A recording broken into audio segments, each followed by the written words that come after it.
views expressed on this program are not necessarily those of WTJX, its board, staff, or underwriters.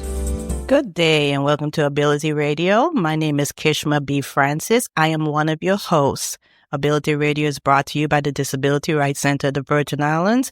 We have two locations, one in St. Croix and one in St. Thomas. Today we have an interesting topic, and it's a much-needed topic that needs to be discussed in our community. And to discuss this topic, I have a guest here with me, Miss Thomas. If you could just introduce yourself to our listening audience. Hi, everyone. My name is Simona Thomas. I work in education and psychology, the field of psychology, and I'm passionate about helping others and love exploring new places. Okay, welcome, Miss Thomas. Welcome. So today we're going to talk about technology-facilitated sexual assault. This is very important because I don't think our community really knows what it is. So what is sexual assault? And then we'll define technology-facilitated. Well, sexual assault is contact or behavior that occurs without explicit consent of the victim. That in a nutshell. So ultimately, but when it comes to technology facilitated sexual assault, you're talking about any form of sexual violence as in harassment, exploitation carried out using digital technology. So when it comes to technology facilitated sexual assault, just give us an idea, because, we've seen students with their cell phones taking pictures. If you could just give us an idea of how that could turn into technology-facilitated sexual assault. Okay. So as previously stated, it's any form of sexual violence, harassment, or exploitation carried out. Some of the popular ways that you hear that people are exploited via technology is through non-consensual sharing of intimate images. In this AI world that we live in today, there are what they call deepfakes, and people create those for sexual exploitation. And there's also sextortion, where they demand something in return. They would say, well, I will not share these if you do something for me.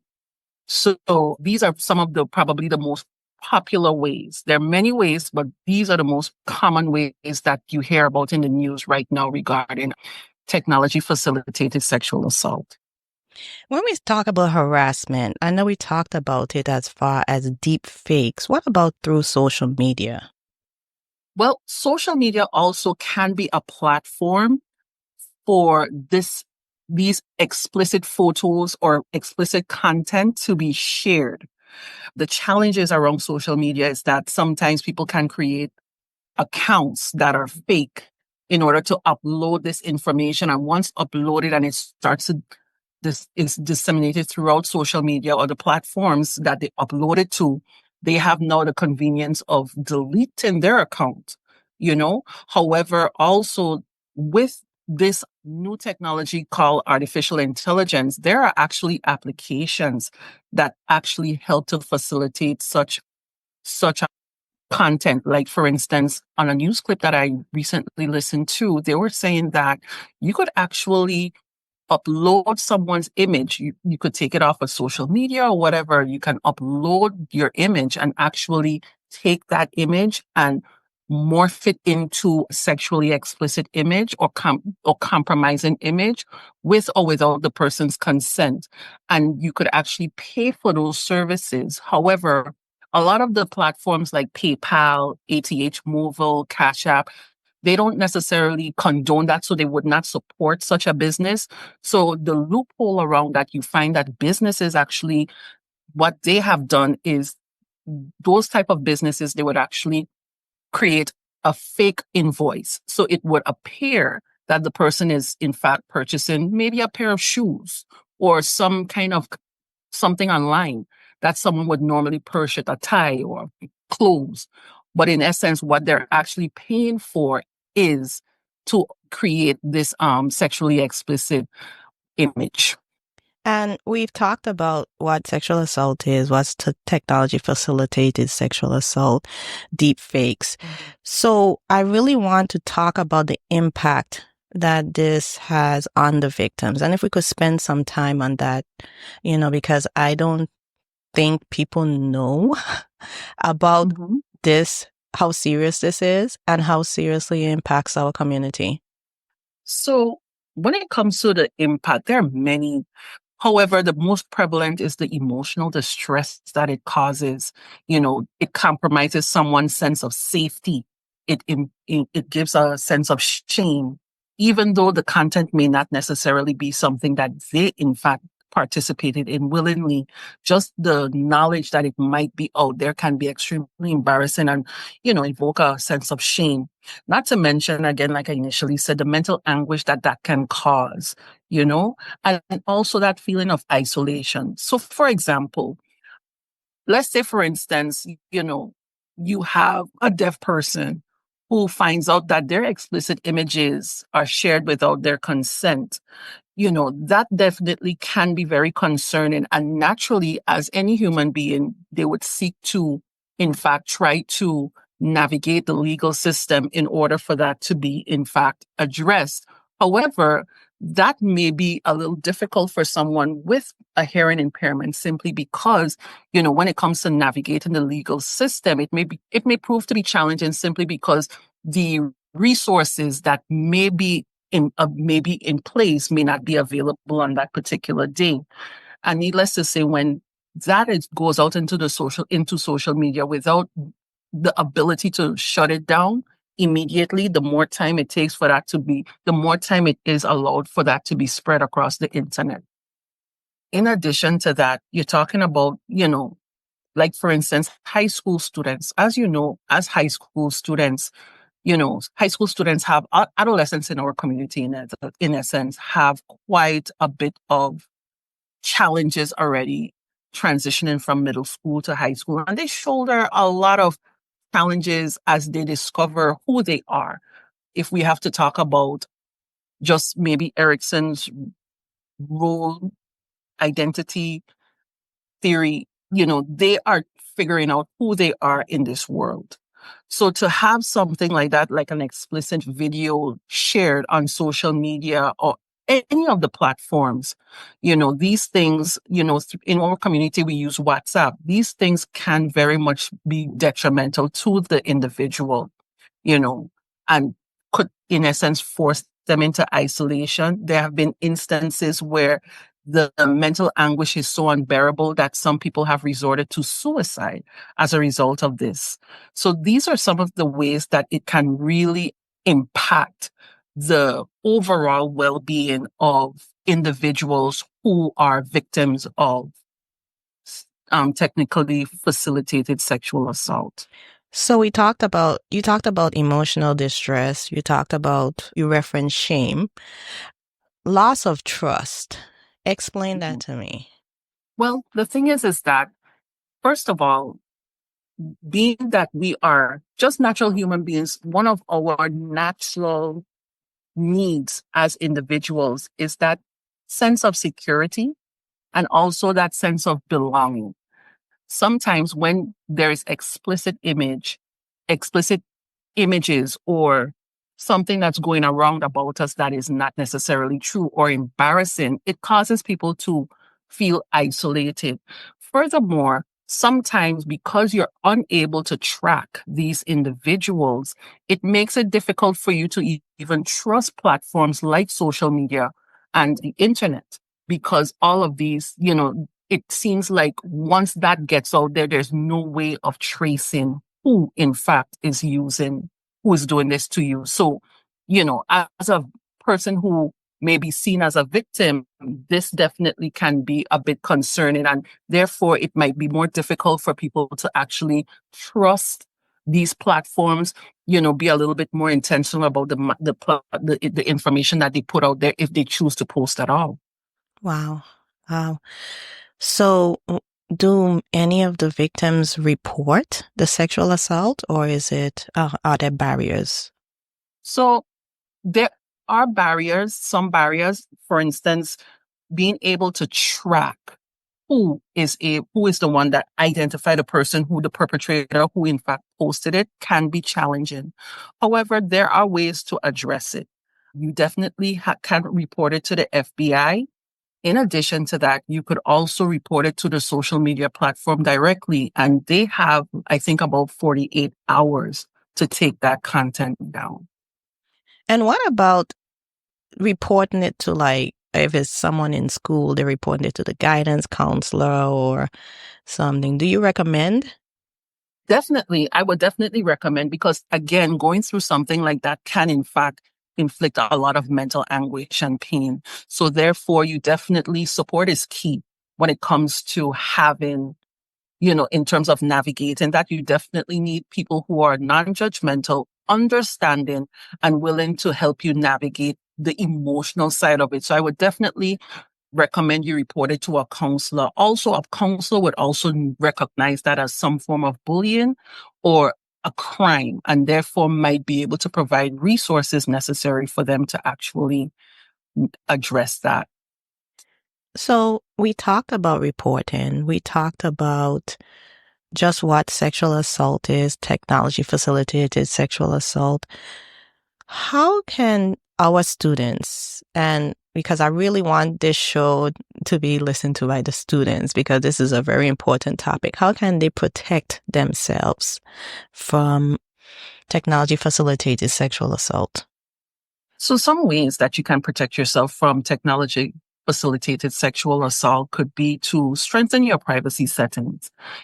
At work, sometimes every month they tell us to update our passwords. So periodically change your password. It's not uncommon for your account to be hacked. Make sure it's a strong password so that not anybody could figure it out and get into it. You know, on platforms like Facebook, you could now actually put a lock on your profile picture. You know, we live in an age right now where social media is a marketing tool for many. There are influencers and whatnot. So not everybody would benefit from that. Some people, they have to expose themselves in order for them to navigate or sell their content. However, the thing is that for your private accounts, you have to definitely be mindful of, you use your settings, your privacy settings, make sure that you implement it, make sure what you post is something that you want people to see. Okay, I have to push pause. Kishma, I apologize. Is that okay? We're still recording.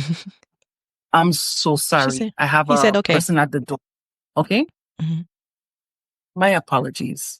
Again, the question. Okay. So when we're talking about sexual assault, technology facilitated sexual assault, how important is awareness and support to reporting and prevention? I think it's important to shed light on this. I feel like the less people know, the more people are vulnerable and prone to be attacked or become victims of this. So I do believe that sharing it is key in order to raise that awareness to help people not only protect themselves, but protect their loved ones as well. And what about community support? Let's talk about that, because this is a topic that we really don't hear much of, but every now and then you see a video that pops up and, we know it's harmful to the victim, and it could be one of those deepfakes. So community support, how important is that? I would say it's very important. Again, support is key, because anybody that is the victim of a crime, it is not uncommon for them to feel isolated, to feel like hopeless and helpless, overwhelmed by their emotions that sometimes they cannot necessarily navigate the the legal system. So that support is in fact key in order for people to receive again, support that they need in order to navigate that system and ultimately possibly get justice. So let's talk about monitoring and protecting your digital footprint. I know you talk about security settings, privacy settings. How could someone monitor their digital footprint? One of the things that I would strongly recommend is being more intentional about what you post. Again, not everybody can be like that, can actually take such a position simply because in the age of influencers and online marketing, some people have to put their likeness out there in order for people to actually purchase what they're selling. However, for most of us, especially everyone has like a business page and then they also have their private page. I would be very intentional about the private pages. You know, once upon a time, it was very popular for individuals to actually have a lot of followers and a lot of individuals that they consider friends. I would say streamline that a bit. You know, make sure that you're making connections online with people that you know and trust, simply because that is key. You know the people that that in your circle, so therefore you can feel a little bit more free to actually post certain information. Also, when it comes to overall just sharing specific details of your life, I would reserve that for a private chat, maybe, or face-to-face conversation rather than putting that online. What about using a reverse image search? Reverse image search. So with the reverse image search, that can be helpful to just do a Google search on your name to see what is out there. However, that can be useful. In fact, it has been said to be effective, but it still doesn't necessarily guarantee that from happening. But it's just one additional step that you can take to ensure that anything that is out there you are aware of. I know regularly I like to search my name. I like to search my name to see what pops up, to see what new picture they found. I don't have any type of social media. So any content or picture that they receive is from me doing a race or from my work page. So I think it's always a good idea to do a Google search on yourself and see what pops up. You'll be pleasantly surprised. When it comes to reporting, because the problem that I see sometimes, so most of the time, is students that want to report, but they're afraid to report because they don't think it will be handled professionally or confidentially. Talk to me about that. Well, I would say that as even down to school counselors, I would definitely recommend a student report it to the counselor or a teacher. Everyone under the umbrella of the Department of Education, for instance, or maybe even the Department of Health are mandated reporters. The police department, a lot of the civil servants are mandated reporters. And being a mandated reporter also comes with the mandate to keep these things confidential. But apart from that, there are other agencies that are out there that in fact can help navigate if they are not comfortable with reporting it to somebody in their workplace or at school. And also a family member also can assist in, helping you in reporting such a crime as well. But when it comes to confidentiality, I do think that is a big concern because, again, this is a very small community. There is only so much that I guess we can, in fact, keep confidential, because if some explicit content or compromising content had to get out there, everyone, it's like wildfire on dry grass. It spreads quickly. So it's kind of hard for people to say, oh, this is the person that I saw online. However, when it comes to that reporting process, that in fact, the confidentiality, I think, does remain the same. Individuals are mandated to actually keep that confidential, especially when you begin this process of navigating the legal system in reporting. And there are other agencies and individuals within the community that could actually, in fact, support you in that. Yeah, but the main important point is just to report it. It's just to report it, because this is something that can be fixed. You don't have to live in shame. You don't have to be embarrassed. It was an event. It happened, but there's life after the event. I mean, it's, a lot of students probably have this fear of not being believed, but you still should report it and let it go through the whole process of being taken care of by the person you reported it to or the individual who has the authority to fix that issue. How can we provide more knowledge and about this topic? I do believe that, taking any opportunity to speak with parents at PTA meetings can definitely be one way to get that information out there and raise awareness. Online presence, making that maybe something like, for instance, for every month, there is a month for an ailment like breast cancer month in October, teen dating violence, which is this month. So I believe during the month of sexual assault where people choose to raise awareness, I think this would be a very good opportunity to also talk about the technology facilitated sexual assault as AI is becoming more prevalent, and it's more and more, I see it getting in the hands of younger individuals. Yes, definitely. Mhm. And I think we need to start with, providing this knowledge and information to the parents, because the parents are normally at the forefront of providing the technology for the student.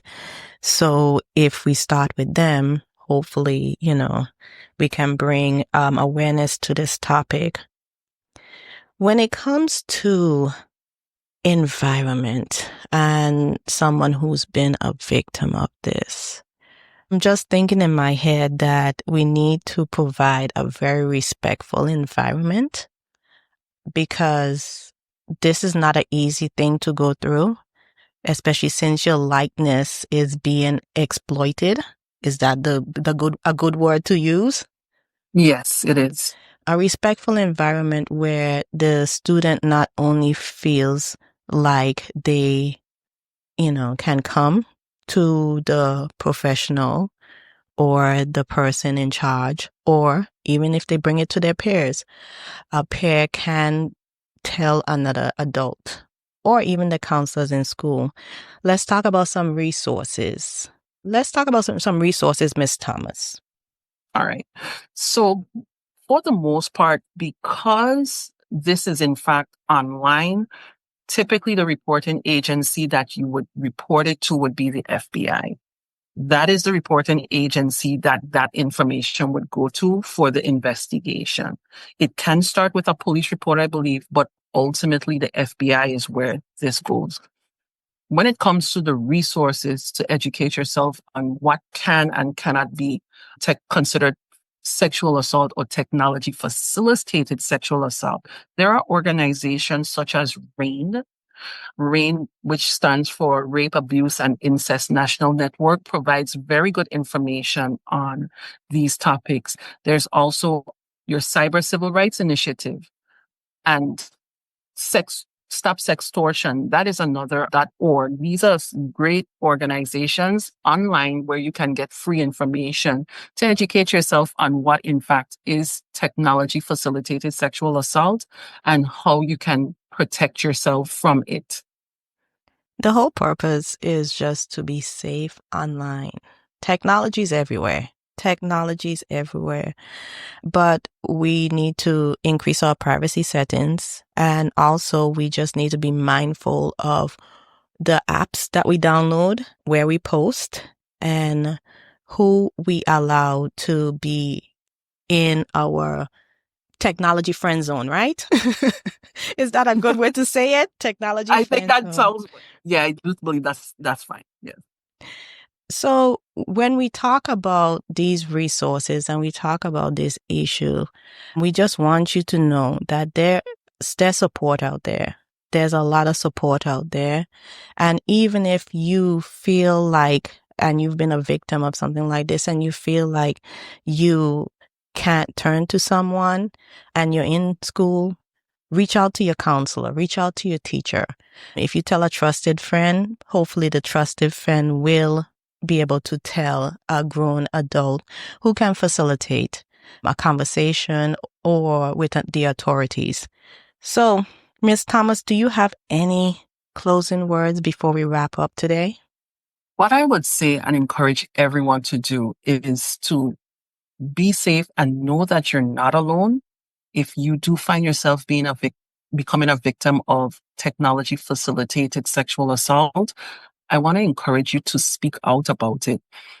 Even if it doesn't happen to you directly and you know of someone who might in fact be a victim of technology sexual assault, say something. The more we know, the better we can protect ourselves as a community.